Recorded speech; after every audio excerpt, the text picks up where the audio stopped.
Season 1 of House of the Dragon just wrapped up, and it finished out with a staggering 9.3 million concurrent viewers on its finale. Absolutely blowing me away. After the unmitigated disaster that was Game of Thrones Season 7 and mostly Season 8, disappointing pretty much every single one of the fans and just crushing the fandom and bringing it out of pop culture altogether, there has never been a fandom that I've seen that has fallen out of pop culture so immediately and heavily as the Game of Thrones fan culture did. And I was one of the biggest people saying that House of the Dragon would not work, that the fans would not come back for this, and nobody gave a shit.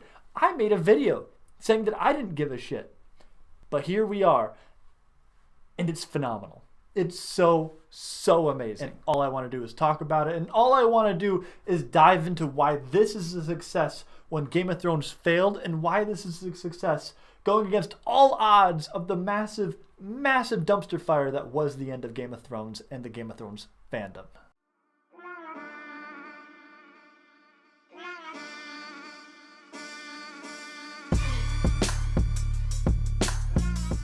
So House of the Dragon takes place about 200 years before the events of Game of Thrones, and it follows the Dance of Dragons, the Targaryen civil war for dispute of the succession of the crown after the demise of Viserys Targaryen. And it is based off the book Fire and Blood by George R.R. Martin, which, lucky for us, is an actually finished book, so we actually know what the ending is going to be going into the first season. So, you know, the last couple seasons aren't going to be basically fan fiction for the writers of this show. While Dany kind of forgot about the Iron Fleet.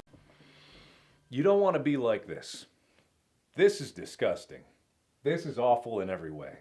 If I could kill it, I would. In House of the Dragon, we follow the Targaryen family. When Viserys Targaryen cannot get a male heir and his wife dies, he takes a younger wife. But before that, he names his eldest daughter Rhaenyra the heir to the Iron Throne, which obviously, as we've seen in the future with Daenerys Targaryens, people don't like when a woman wants to sit the Iron Throne because they're misogynistic assholes, and also this is like medieval times with dragons or whatever, and that was the norm. But still misogynistic assholes either way. But Rhaenyra takes it very seriously that she's becoming the heir to the Seven Kingdoms until eventually one day Viserys and his new wife have a male, and everybody assumes that he is going to be heir until one day the throne is usurped by that heir. And Rhaenyra and her husband Daemon Targaryen, played by the amazing Matt Smith. Like, I'm so excited to see Matt Smith in something again.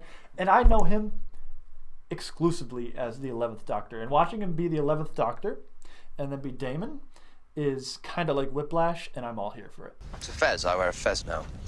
Fezzes are cool. She can have her answer now, stuffed in her father's mouth along with his withered cock. Now, if you are on this video, then most likely you have already seen the entire show, and maybe you've read the book. I personally have read the book. I made an entire video about it. Please go check it out. I think it was a great video. And Fire and Blood is a phenomenal book, but even though I have read the book, in this video I'm not going to spoil anything past the finale. But before I get to that, I want to talk about why Game of Thrones failed.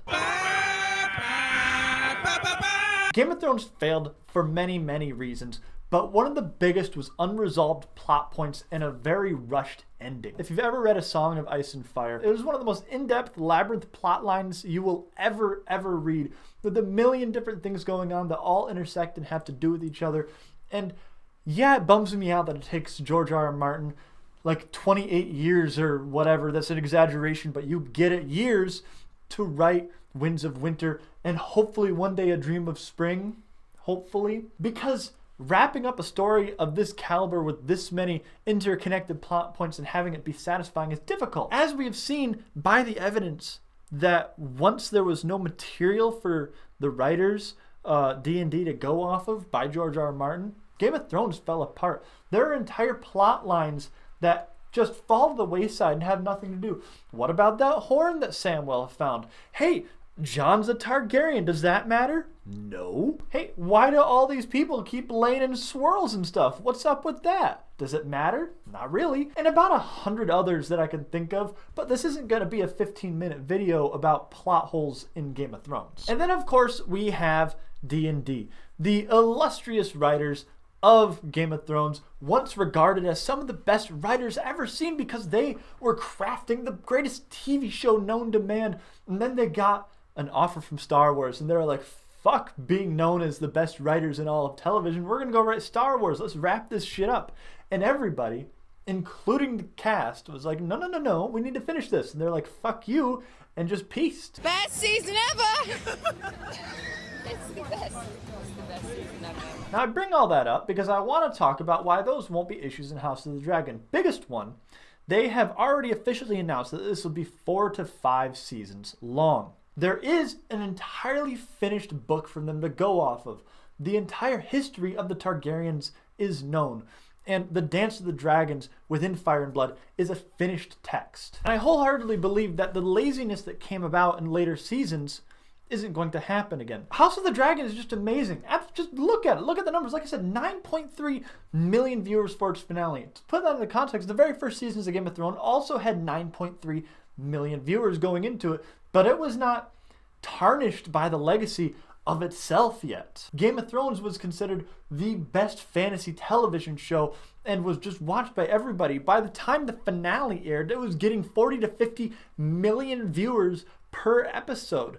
And I believe that House of the Dragon can grow beyond that once people realize that if they go into this, they're not going to get burned, pun intended. But my favorite thing about House of the Dragon being back is the fandom coming back up.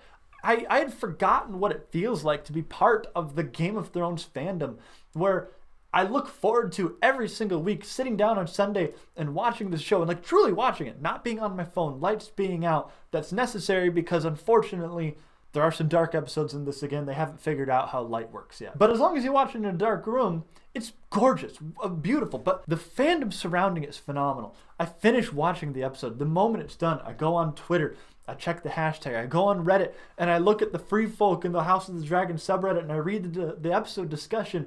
The next day, my TikTok is just full of nothing but House of the Dragon. And then as the week goes on, I get 5-6 hours worth of podcasts to listen to at work. And it's like being in the fandom that I forgot I missed again. I want to talk about what I think House of the Dragon is doing right so far and what I think it's doing wrong.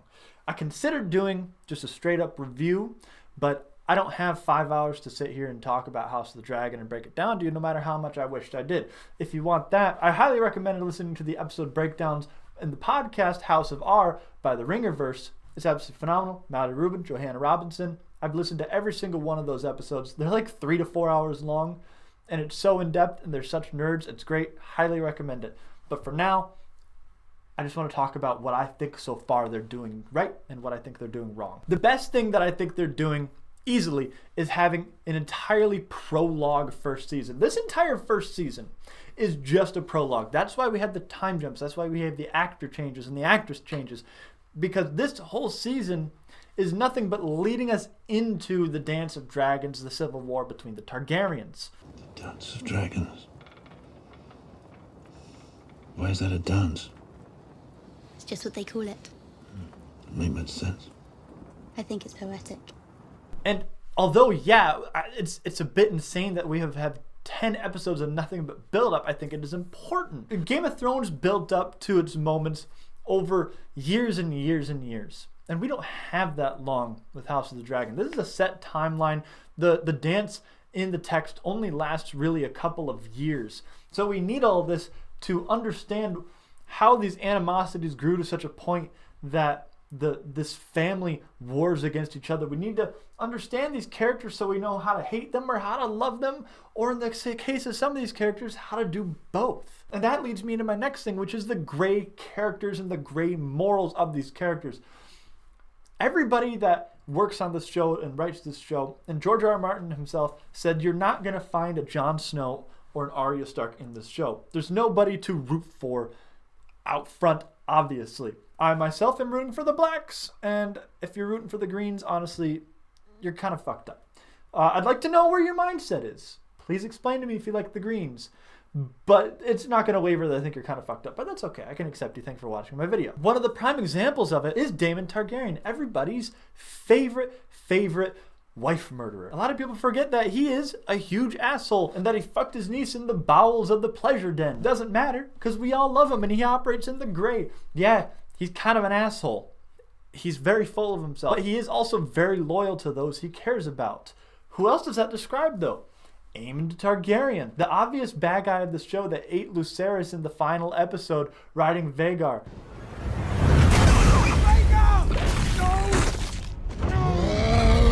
But honestly, hot take here, I don't think he's that bad. Of the two brothers, he's the more level-headed and intelligent one. He has spent his life dedicating himself to learning how to ride dragons and studying histories and fighting with a sword. He cares deeply about those around him. He clearly has a soft spot for his sister. And yeah, he's on the other side of the war that most people are rooting against. But from his point of view, they're kind of assholes. They cut his eye out. If somebody cut my eye out, I'd hold a grudge, let's be honest. Going from that, though, backtracking a little bit, is that this show is just castle intrigue and succession drama. What is everybody's favorite seasons of Game of Thrones? Seasons 1 through 4. So much castle intrigue, so much of Tyrion just being incredibly smart, and Varys being smart, and Littlefinger being smart, and trying to take over the throne in back alleys and in bedchambers and in hallways. That's all this season is castle intrigue. And granted, that does have its drawbacks, and I'm going to talk about that in a moment. But castle intrigue was my favorite part of Game of Thrones, and as the seasons went on, they got so bad at doing castle intrigue. And who has a better story than Bran the Broken? And honestly, I think that the best thing that they're doing is keeping George R.R. Martin on. Fire and Blood, even as a reader of Fire and Blood, I can't tell you what happens. I can tell you how it ends. I can tell you exactly where the book is going. But the beautiful part about Fire and Blood is that it is a historical text. It is written by a maester, taking accounts from hundreds of people over hundreds of years. But for the Dance of Dragons, it is told from the point of view of mainly 3 different characters. And as the story goes on, every single major plot point that happens is told from their different perspectives, and each one of them tells an entirely different story. Sometimes they'll say, oh, this person was thrown out the window to their death, and then the other person will be like, no, they just tripped, and then another person will say they committed treason and that's why they were executed by being thrown out the window. So yeah, I might know what's happening next, but I don't know for what reason, and I don't know how it's happening next. And I love that. So it gives the people that are making this show so much creative freedom, but they're keeping George R.R. Martin on to keep the integrity of it that was lost once he didn't really have much of a say in Game of Thrones. Now, I do want to talk about a couple things that I think it is doing bad that I'm looking out for in the future, and there's really only 2 things. One, and I said I was going to talk about this, the castle intrigue is nice, but it is also very, very small in scope. Most times I never really feel like I leave King's Landing, and not even King's Landing, I don't leave the Red Keep. And if we're not in the Red Keep, we're in Driftmark or we're in Dragonstone. We're just in a castle. You're not around Westeros. It doesn't feel like this big expansive world, but I'm sure it'll get there later on in the series as the war breaks out. And the second thing, and this is really the only worrying factor I have, is any instance that is not in the book does not work well for me. So to tell you what I mean, in the penultimate episode, The Green Council, Rhaenys bursts out of the dragon pit and flies away, but not before she kills thousands and thousands of small folk, and then does not end the war right there by just burning all of the Greens alive. And even if she didn't want to burn all the Greens alive, maybe just eat Aemond, the guy that has the largest dragon in the world, or maybe eat Aegon, or even Otto. Otto's a prick. Just eat any of them. You have a dragon. You're right there. End of the war. And I know that in the next episode she said, oh, this isn't my war to end. But that wasn't in the book. Rhaenys coming out of the dragon pit was not in the book. She wasn't even in King's Landing at the time. And watching that moment kind of took me out of that moment. Wrapping up here, I loved the first season. I think it was phenomenal. It pains me that with the way TV shows are run nowadays, it'll be like another year or year and a half maybe until I watch more House of the Dragon. But I could keep watching videos about it. I could keep listening to podcasts. I can go back and I can read Fire and Blood. And having that excitement for this fandom that blows my mind, that is alive once again, is amazing. And I'm so happy to be in it again. And seeing the slate of shows that HBO has planned. Some of them look bad. Some of them look good. But I thought this show looked bad. I ripped this trailer apart saying, I don't care, I don't want it. And look at me now. So I have a bit of my faith back for the creators of this show. And I'm so, so excited, and I hope you are too. But thank you for watching. Make sure to like, comment, subscribe. Check out my other videos.